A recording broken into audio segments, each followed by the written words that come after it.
Welcome back to my YouTube channel Gigi spot. उम्मीद करता हूं कि आप सब ठीक होंगे। आज की इस वीडियो में हम बात करेंगे एप्लीकेशन फॉर अर्ली हियरिंग का। जो आप फाइल करते हैं उसकी हियरिंग डेट का जब आपको नोटिस आ जाता है या ऑर्डर आ जाता है, उसको हम इस वीडियो में डिस्कस करेंगे। तो आज का ये जो ऑर्डर है, ये डिस्कस करने से पहले मैं थोड़ा सा केस जो हमारा चल रहा था, जो लास्ट वीडियो में हमने डिस्कस किया था, वो आपको थोड़ा सा ब्रीफ कर देता हूँ कि जो प्रीवियस वीडियो थी हमारी, इससे पहले जो वीडियो थी उसमें हमने एप्लीकेशन जो फाइल करनी सीखी थी अर्ली हियरिंग की। जब आप अपील फाइल कर देते हैं, अपील कैसे फाइल करते हैं, अपील के ड्राफ्ट क्या होते हैं, सारा प्रोसीजर जो है, एक एक टॉपिक जो है उसके ऊपर डिटेल वीडियोस जो है वो मैंने अपलोड की हुई है। अपील के डॉक्यूमेंट्स कौन से होते हैं, उन एक एक डॉक्यूमेंट्स को रेडी करना सीखा था। अपील को फिर हमने ऑनलाइन FBR के पोर्टल के ऊपर फाइल करना भी सीखा था। उसके बाद हमने फाइल करने के बाद एक एप्लीकेशन फाइल की थी अर्ली हियरिंग की, उसके ऊपर भी एक डिटेल वीडियो जो है वो मौजूद है यूट्यूब चैनल के ऊपर, वो भी आप दे सकते हैं। उसके बाद जब आप अपनी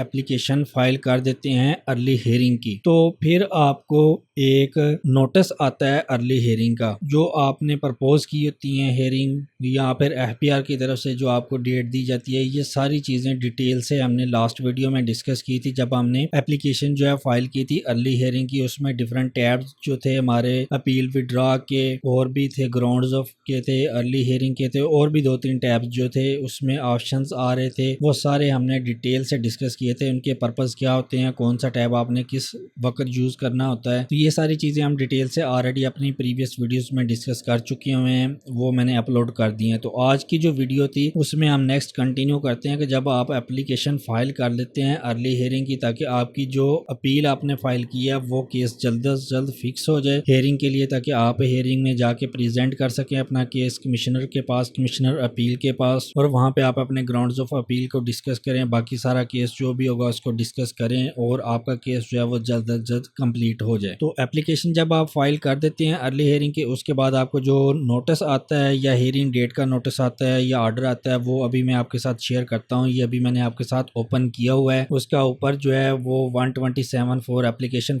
to file appeal against reference order, यही इसका सब्जेक्ट होता है। लेकिन इसके अंडर, इसी सब्जेक्ट के अंदर जो है आप अपना अर्ली हियरिंग की एप्लीकेशन जो है फाइल करते हैं, जब आप अपील फाइल कर देते हैं तो उसी के अंदर आपको एक टैब मिलता है जहां पे आप जाके अपनी एप्लीकेशन फाइल करते हैं अर्ली हियरिंग की। वो सारी चीजें भी हम अपनी प्रीवियस वीडियो में डिस्कस कर चुके हैं। तो उसी टैब के अंदर जो है आपको हियरिंग का नोटिस आ जाता है, वो मैं आपको अभी इसी वीडियो में चेक भी करवा दूंगा कि कहाँ पे आपको ये वाला अर्ली हियरिंग का नोटिस आता है, डेट आपको कहाँ पे आती है कि आपका केस जो है वो फिक्स हो चुका है। उससे पहले हम ये वाला जो नोटिस आया वो हम रीड कर लेते हैं। यहाँ पे नेम्स वगैरह उसका लिखा होता है, टैक्स पेयर का वो मैंने हाइड किया हुआ है। यहाँ पे रजिस्ट्रेशन नंबर, टैक्स ईयर है, बाकी डेट वगैरह जो लिखी हुई है जिस डेट को ये वाला नोटिस इशू हुआ है। उसके बाद लिखा हुआ है असाइनमेंट। असाइनमेंट में क्या लिखा हुआ है, इशुएंस ऑफ हियरिंग नोटिस, मतलब कि आपको जो हियरिंग डेट दी गई है उसका जो नोटिस है ये हम इशू कर रहे हैं। वो लिखा हुआ है फ्रॉम सईदा नौरीन ज़ारा, ये कमिश्नर अपील का होगा। इस कमिश्नर के पास आपकी अपील जाएगी, तो आपका जो भी केस होगा उसके डिफरेंट कमिश्नर्स होंगे, वो उनके पास होगी। जब आपको ये वाला नोटिस आएगा तो उसके ऊपर लिखा होगा कि इस कमिश्नर के पास आपका ये वाला केस इस डेट को लगा हुआ है, तो आपने उस हियरिंग में जाना है, जाके अपना केस जो है वो प्रेजेंट करना है। उसके बाद फ्रॉम के बाद नीचे 2 में यहाँ पे टैक्स पेयर का नेम लिखा होता है जो मैंने हाइड किया हुआ है। उसके बाद एट्रीब्यूट आ गया, डेट ऑफ हियरिंग वैल्यू में लिखा हुआ है, ये डेट लिखी हुई है 15/8/2022। यहाँ पे वैल्यू के अंदर आपकी डेट लिखी होगी जिस डेट को आपका केस जो है वो हियरिंग के लिए फिक्स होगा। उस डेट को आपने जाना है, जाके अपना केस जो है वो इस कमिश्नर के पास, जो भी आपका कमिश्नर यहाँ पे मेंशन होगा उस कमिश्नर के पास जाके अपना केस जो है वो प्रेजेंट करना है। यहाँ पे मैं एक और चीज़ आपको बता दूं कि जब आप केस अपना लेके जाते हैं, आपने अपने डॉक्यूमेंट्स जो हैं वो सारे के सारे ऑनलाइन फाइल किए होते हैं। अपनी कंप्लीट अपील जो है वो ऑनलाइन फाइल की होती है, उसका भी कंप्लीट प्रोसीजर मैंने आपके साथ शेयर किया हुआ है, उसकी भी वीडियोस जो है मैंने अपलोड की हुई हैं। तो तब भी मैंने आपको ये चीज़ बताई थी कि आप अपनी अपील जो है वो ऑनलाइन तो फाइल कर देते हैं, लेकिन आपके पास इसका प्रिंट का एक, जितने भी डॉक्यूमेंट्स आपने अपील के फाइल किए होते हैं उनका एक सेट होना चाहिए। उसके प्रिंटेड डॉक्यूमेंट, हार्ड कॉपी में डॉक्यूमेंट्स आपके पास होनी चाहिए। बेहतर ऑप्शन है कि आप 2 लेके जाएं। सम टाइम जो है वो कमिश्नर आपको कह देता है कि आप अपनी अपील के जितने भी डॉक्यूमेंट्स हैं वो हमें हार्ड कॉपी में प्रोवाइड कर दें। हालांकि हमने ये वाला जितना भी प्रोसीजर होता है, ये अपील के जितने भी डॉक्यूमेंट्स होते हैं, ये सारे के सारे ऑनलाइन फाइल किए होते हैं। ये उनके पास जो है वो मौजूद होते हैं ऑनलाइन, उनके सिस्टम में मौजूद होते हैं, उनकी PC में मौजूद होते हैं ऑनलाइन, उनको ये एक्सेस होती है सारे डॉक्यूमेंट्स की। सम टाइम जो है वो वहाँ से प्रिंट निकाल के अपने पास रख लेते हैं। जब आप अपील के लिए जाते हैं, हेयरिंग के लिए जाते हैं, तो उनके पास हार्ड कॉपी में भी ये डॉक्यूमेंट सारे मौजूद होते हैं। लेकिन सम टाइम ऐसा भी होता है कि कमिश्नर जो है वो कह देता है कि आप हमें हार्ड कॉपी में एक सेट जो है कंप्लीट सेट प्रोवाइड कर दें, जिसमें आपके सारे के सारे डॉक्यूमेंट्स होंगे, आपके शो कास्ट नोटिस, ऑर्डर आपका, उसके बाद 137 का नोटिस, 138 का नोटिस, ग्राउंड्स ऑफ अपील्स और बाकी जितने भी डॉक्यूमेंट्स होते हैं सपोर्टिंग डॉक्यूमेंट, वो सारे के सारे मौजूद हों। वो आप हमें एक सेट प्रोवाइड करें। वो आप सारा के सारे जितने भी डॉक्यूमेंट्स होते हैं उनकी हार्ड कॉपी में प्रिंट लेते हैं और उनको एक अच्छी फाइल में लगा के वो आप उनको देते हैं। और एक इस तरह का सेट जो होता है वो फाइल में कंप्लीट डॉक्यूमेंट्स लगा के वो आप अपने पास रखते हैं, क्योंकि जब आपने हियरिंग में जाना है तो वो फाइल आपके पास मौजूद होनी चाहिए जिसमें अपील के सारे डॉक्यूमेंट्स होंगे, वो आपके पास होंगे, ग्राउंड्स ऑफ अपील भी होंगे। तो वहां से देख के आपने अपना केस जो है वो प्रेजेंट करना होता है, वो सारी चीजें आपने बतानी होती हैं। तो इसलिए आप दो प्रिंट है, दो सेट उनकी दो फाइल्स बना के अपने पास रख लें। मे बी वो कमिश्नर आपसे एक जो है हार्ड कॉपी में रिक्वायर कर ले, सम टाइम वो रिक्वायर नहीं भी करते, उनके पास ऑलरेडी मौजूद होता है। उसके बाद लिखा हुआ है इस नोटिस में, डेट ऑफ हियरिंग का जो नोटिस होता है उसमें लिखा हुआ है सबसे पहले, whereas appeal relevant to the above mention tax year filed by you has been received in this office. Tax year कौन सा, ये हमने 2016 की जो है वो हमें ऑर्डर आया था, उसकी अपील हमने फाइल करी थी। ये जो हमारा केस था ये हमने स्टार्ट से किया हुआ था डिस्कस, जहाँ पे हमें टैक्स पेयर को फर्स्ट नोटिस आता है, शो कास्ट नोटिस आता है, वो हमने डिस्कस किया था। उसका रिप्लाई हमने सबमिट किया था। वो रिप्लाई मैंने आपके साथ बनाना शेयर किया था कि किस तरह बनाते हैं। फिर उसके बाद टैक्स पेयर को जो है वो ऑर्डर आता है, फिर हम ऑर्डर का रिप्लाई बनाना सीखते हैं। फिर उसके बाद जो है हमें अपील में जाना पड़ता है, अपील के डॉक्यूमेंट्स हम रेडी करते हैं, अपील ऑनलाइन फाइल करते हैं। ये सारा प्रोसीजर जो है A to Z मैंने आपके साथ शेयर किया हुआ। ये 161 का ऑर्डर हम डिस्कस कर रहे थे। तो अभी तो हमने ये 161 का एक केस जो है वो कंप्लीट अभी हमारा होने वाला है। कुछ ही डॉक्यूमेंट्स जो हैं वो इसके अभी रह गए हैं। ये हियरिंग होगा, इसके बाद जो है मैं आपके साथ एक दो और जो नोटिस आते हैं वो शेयर करूंगा इसी केस से रिलेटेड। फिर हम इसका जो अपील का फाइनल ऑर्डर आता है वो भी मैं आपके साथ जो है वो शेयर करूंगा। वो हम ऑर्डर जो है कंप्लीट डिस्कस करेंगे, उसमें क्या लिखा हुआ है कि हमारी अपील का क्या डिसीजन हुआ है। इसके बाद हम 161 के मजीद और जो है केसेस वो भी डिस्कस करेंगे। उससे आपको डिफरेंट सिनेरियोज का पता चल जाएगा, उनके ग्राउंड्स ऑफ अपील बनाने का पता चल जाएगा। तो आपकी इस टॉपिक के ऊपर ग्रिप हो जाएगी कि अगर 161 का केस आता है तो फिर आपने उस तरह किस तरह डील करना है। फिर इसके अलावा और डिफरेंट सेक्शंस के जो ऑर्डर आपको आते हैं उनकी अपील्स भी हम बनाना सीखेंगे। तो इसके बाद लिखा हुआ है next, the hearing of this appeal has been fixed for, ये डेट लिखी है, इस डेट को एट ये वाला टाइम लिखा हुआ है और ये लिखा हुआ है 11 बजे से लेके 2 बजे तक आपकी जो डेट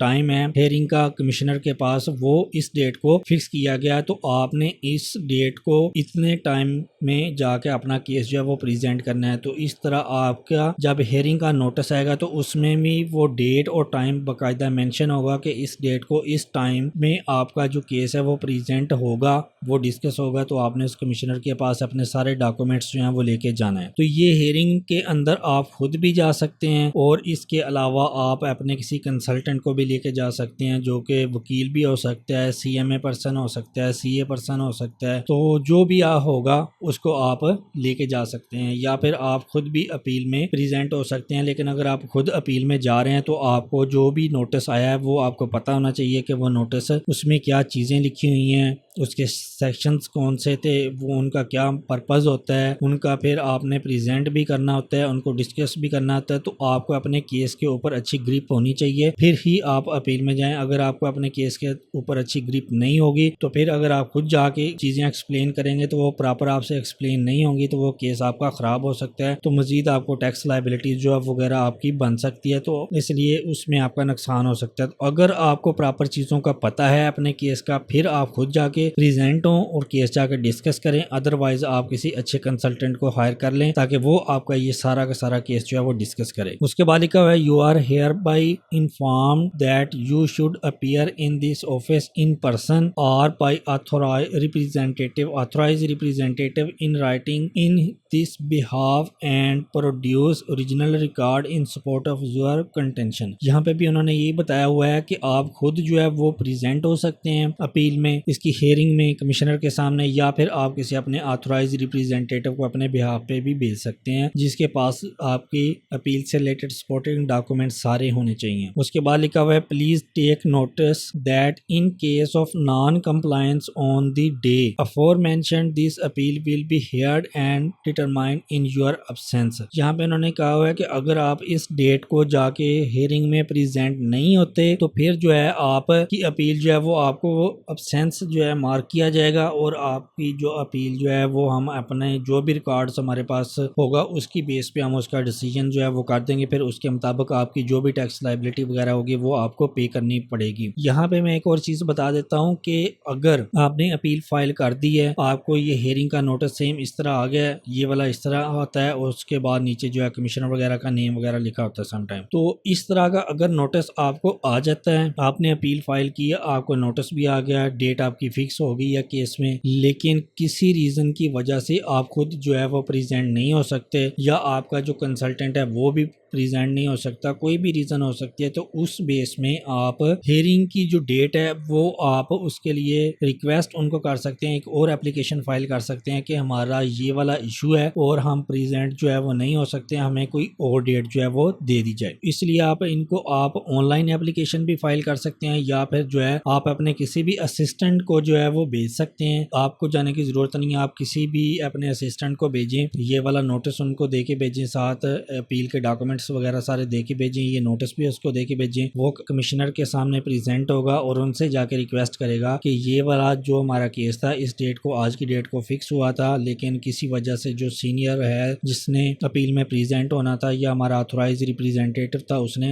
इस केस को आके डील करना था, लेकिन वो इस बेसिस की वजह से या इस रीजन की वजह से वो आज प्रेजेंट नहीं हो सकता, तो काइंडली हम आपसे रिक्वेस्ट कर रहे हैं कि हमें कोई और डेट जो है वो दे दी जाए, ताकि हम उस डेट को आके अपना केस जो है वो डिस्कस कर सकें। तो कम चांसेस होते हैं, बहुत ही कम चांसेस होते हैं कि आपको जो है वो नई डेट मिल जाए। अगर कोई कमिश्नर अच्छा जो है वो बैठा हो तो वो आपको जो है फर्दर 1 वीक की डेट दे देता है, या 2-3 दिन की भी डेट दे देता है कि फर्दर कोई और डेट आपको मिल जाती है, फिर उस डेट को आप जाके फाइल कर सकते हैं। अगर आपने डेट कोई और लेनी है हेयरिंग की तो ऑनलाइन एप्लीकेशन जो है वो किसी किस्म की फाइल करने से बेहतर है कि आप ये जितने भी डॉक्यूमेंट्स होंगे और ये वाला नोटिस जो है वो दे के किसी अपने असिस्टेंट को भेजें, ताकि वो जाए और जाके उनसे रिक्वेस्ट करे और आपके लिए वो कोई और डेट लेके आए। तो इस तरह आप अपनी हेयरिंग की डेट जो है वो मजीद एक्सटेंड करवा सकते हैं। अभी मैं आपको दिखा देता हूँ कि एफबीआर का जो पोर्टल होता है वहाँ पे आपको ये नोटिस कहाँ पे आता है। ये मैंने अभी ऑनलाइन जो है वो ओपन किया हुआ है, जहाँ पे हमने अपील फाइल की थी। ये वाला जो सेक्शन होता है हमारा अपील, आप ये वाली जब फाइल कर देते हैं, ओपन करते हैं, तो ये सारी की सारी चीज़ें हम ऑलरेडी डिस्कस कर चुके हैं। जो चीज़ें आपको अभी सामने नज़र आ रही हैं, जिसमें कंटेंट है, पेमेंट है, अटैचमेंट है, असाइनमेंट है, रेफरेंस है, ऑर्डर और वेरिफिकेशन, जितने भी टैब हैं इनको हमने एक एक टैब को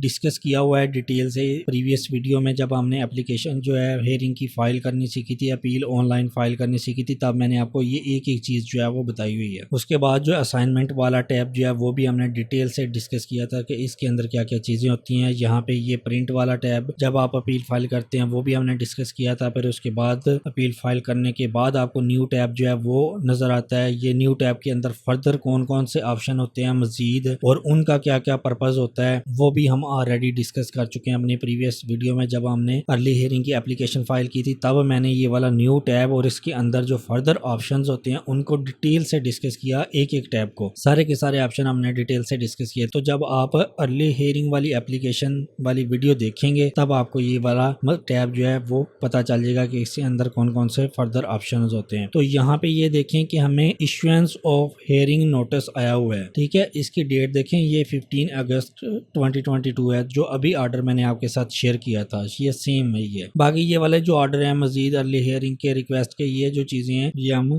फर्दर वीडियो जब आएंगी उसमें हम डिस्कस करेंगे। ये इसका ऑर्डर जो आता है वो भी हम डिस्कस करेंगे। तो इस तरह आपको असाइनमेंट वाले टैब के अंदर जब आपने ये वाली रिक्वेस्ट फॉर अर्ली हियरिंग जो है, ये वाली एप्लीकेशन हमने ऑलरेडी फाइल करनी सीखी थी, इसके ऊपर डिटेल वीडियो मौजूद है। तो तब मैंने आपको बताया था कि रिक्वेस्ट फॉर अर्ली हियरिंग आप सिलेक्ट करके फाइल करते हैं तो इसी टैब के अंदर, असाइनमेंट वाले टैब के अंदर ही आपको हियरिंग का नोटिस आ जाता है। तो ये हमें नोटिस आया हुआ था जो अभी हमने ओपन किया हुआ था, वो मैंने आपके साथ शेयर भी किया हुआ है कि इस तरह आपको अर्ली हियरिंग का नोटिस आता है और उसके अंदर क्या क्या चीजें लिखी होती हैं वो भी हमने डिटेल से सारी चीजें डिस्कस कर ली हैं। तो आज की वीडियो में इतना ही था। आपने इस वीडियो को लाजमी लाइक भी करना है, शेयर भी करना है, चैनल को भी लाजमी सब्सक्राइब करना है। मिलते हैं एक न्यू वीडियो में न्यू टॉपिक के साथ, तब तक के लिए अल्लाह हाफिज़।